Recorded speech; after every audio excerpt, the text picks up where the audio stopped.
কাত হয়ে শুলে পরে সন্তান এরকম ব্যাকা হবে, ডান পাশে কাত হয়ে শুলে ওরকম ডান পাশে কাত হবে, অথবা পা ব্যাকা করে যদি শো তাহলে পা বিকলাঙ্গ হবে, অথবা যদি তুমি এরকম মাথার নিচে হাত দিয়ে শো তাহলে ঘাড় ব্যাকা হবে।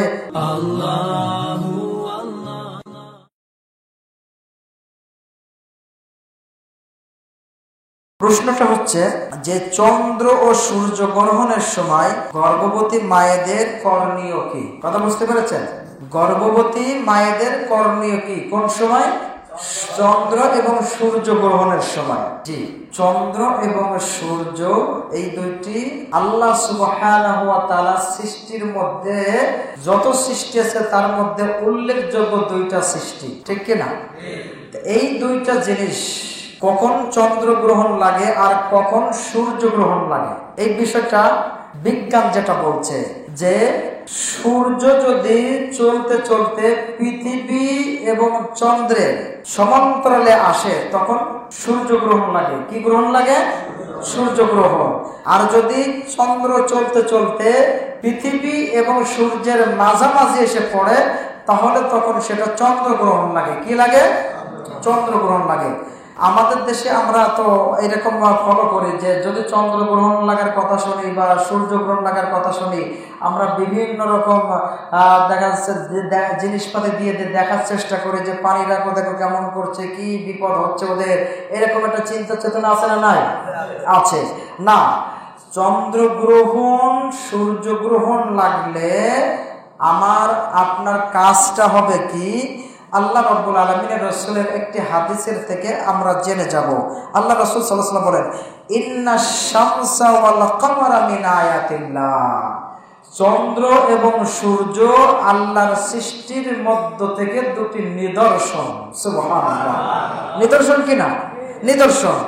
ওয়া ইন্নাহুমা লা ইয়ানখাসিফানি লিমাউতিন আহাদিন ওয়ালা হায়াতিহি। আল্লাহ রাসূল সাল্লাল্লাহু আলাইহি ওয়াসাল্লাম বলছেন চন্দ্রগ্রহণ বা সূর্যগ্রহণ কোনো মানুষের পৃথিবীতে আসার কারণেও হয় না, কোনো মানুষের মৃত্যুবরণ করার কারণেও হয় না। এই হাদিসের একটা প্রেক্ষাপট আছে। আল্লাহ রাসূল সাল্লাল্লাহু আলাইহি সাল্লামের একটা ছেলে তিনি মারা যায়, তার নাম ছিল ইব্রাহিম। কি নাম ছিল? ইব্রাহিম যখন মারা যায়, ইব্রাহিম মারা গেলে পরে সাহাবীরা ওই সেই সময় প্রাচীন কালের একটা চিন্তা চেতনা ছিল যে চন্দ্রগ্রহণ বা সূর্যগ্রহণ লাগে কোনো মানুষ যদি পৃথিবীর থেকে মারা যায় অথবা কোনো মানুষ যদি পৃথিবীতে জন্মগ্রহণ করে, এই কারণে চন্দ্রগ্রহণ বা সূর্যগ্রহণ লাগে। তো সাহাবীরা বলা বলি করছে।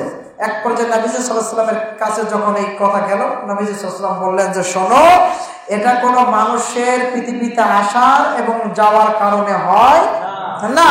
কি কারণে হয়? এবার আল্লাহ রাসূল সাল্লাল্লাহু আলাইহি ওয়াসাল্লাম বলছে যে যখন এই যে বিজ্ঞান কারণটা বলে দিল যে কি কারণে চন্দ্রগ্রহণ বা সূর্যগ্রহণ লাগে। এবার নবী সাল্লাল্লাহু আলাইহি ওয়াসাল্লাম বলছেন যে ফা ইজা রাআইতুমুহুমা, যখন তোমরা এই চন্দ্রগ্রহণ বা সূর্যগ্রহণ লাগা দেখবে। কি গ্রহণ? লাগা দেখবে, তখন তোমরা কি করবে? ফাকাব্বিরু, আল্লাহর বড়ত্ব প্রকাশ করবে। কার বড়ত্ব? আল্লাহর বড়ত্ব। কি বলবেন? আল্লাহু আকবার। কি বলবেন? আল্লাহর বড়ত্ব প্রকাশ করে যত শব্দ আছে এগুলো করবেন। এরপরে বলছেন ওয়াদউল্লাহ, আল্লাহকে বেশি বেশি ডাকবা। কি করবা? আল্লাহকে বেশি বেশি ডাকবা। ওয়াসাল্লু, সালাত আদায় করবে। কি করবে? সালাত আদায় করবে। ওয়াতাসাদদাকু, দান সদকা করবে। সুবহানাল্লাহ। কারণ সূর্য যদি পৃথিবীর উপর খসে পড়ে যায় পৃথিবী কি থাকবে? সূর্য যদি খসে পড়ে যায় পৃথিবী কি থাকবে?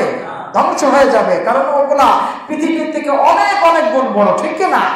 তাহলে চন্দ্রগ্রহণ বা সূর্যগ্রহণ লাগলে কি করতে হবে? হাদিসের থেকে পাওয়া গেল কি করতে হবে? প্রথমে আল্লাহর বড়ত্ব প্রকাশ করতে হবে, তারপরে আল্লাহকে ডাকতে হবে, আল্লাহর কাছে দোয়া করতে হবে, আল্লাহ তুমি এর বিপদের থেকে আমাদেরকে হেফাজত করো, আল্লাহ যেন আমাদেরকে তুমি এরকম কোনো বিপদ দিয়ে ধ্বংস করে দিও না। এইভাবে আল্লাহর কাছে দোয়া করা লাগবে। 3 নম্বরে কি করা লাগবে? সালাত আদায় করা লাগবে। 4 নম্বরে দান সদকা করতে হবে। কি করতে হবে? তার মানে কি দান সদকা করলে আল্লাহ বালা মুসিবত দূর করে দেয়। কি করে দেয়? কথা কি বোঝা গেল? এখন কথা হচ্ছে যে আমাদের সমাজে বা আমাদের মধ্যে একটা কুসংস্কার আছে যে যখন চন্দ্রগ্রহণ লাগে বা সূর্যগ্রহণ লাগে তখন গর্ভবতী মায়েদেরকে শুতে দেয় না, আছে না নাই? বলে যে কাত হয়ে শুলে পরে সন্তান এরকম ব্যাকা হবে, ডান পাশে কাত হয়ে শুলে ওরকম ডান পাশে কাত হবে, অথবা পা ব্যাকা করে যদি শো তাহলে পা বিকলাঙ্গ হবে, অথবা যদি তুমি এরকম মাথার নিচে হাত দিয়ে শো তাহলে ঘাড় ব্যাকা হবে। এরকম বিভিন্ন কুসংস্কার আছে না নাই? এইগুলা কোরআন হাদিসের সাথে মেলে না, এগুলো ঠিক নয়। এইগুলা কি নাই? ঠিক নয়। কারণ গর্ভবতী হোক আর গর্ভহীন হোক, পুরুষ হোক আর মেয়ে লোক হোক, যেই হোক না কেন, চন্দ্রগ্রহণ লাগবে যখন, সূর্যগ্রহণ লাগবে যখন, কাজ করতে হবে কি কি হাদিসের থেকে পাওয়া গেল কি। তাহলে যা বর্ণনা আছে, এরকম কোনো কথা যা যা বর্ণনা আছে এইগুলা সবই কুসংস্কার মাত্র। কি মাত্র? এগুলা ওই দাদা বাবুদের থেকে, হিন্দুদের কালচারের থেকে আমাদের মধ্যে ঢুকেছে যে গর্ভ অবস্থা থেকে কোনো কিছু কাটা যাবে না, কাটলে পরে সন্তানের ওরকম হাত পা কাটা হবে, ওইরকম বিকলাঙ্গ হয়ে যাবে, ইত্যাদি ইত্যাদি এরকম বিভিন্ন কথা আছে। এগুলো ঠিক নয়। এগুলো কি নাই? ঠিক নয়। কথা কি বুঝতে পারলেন? আল্লাহু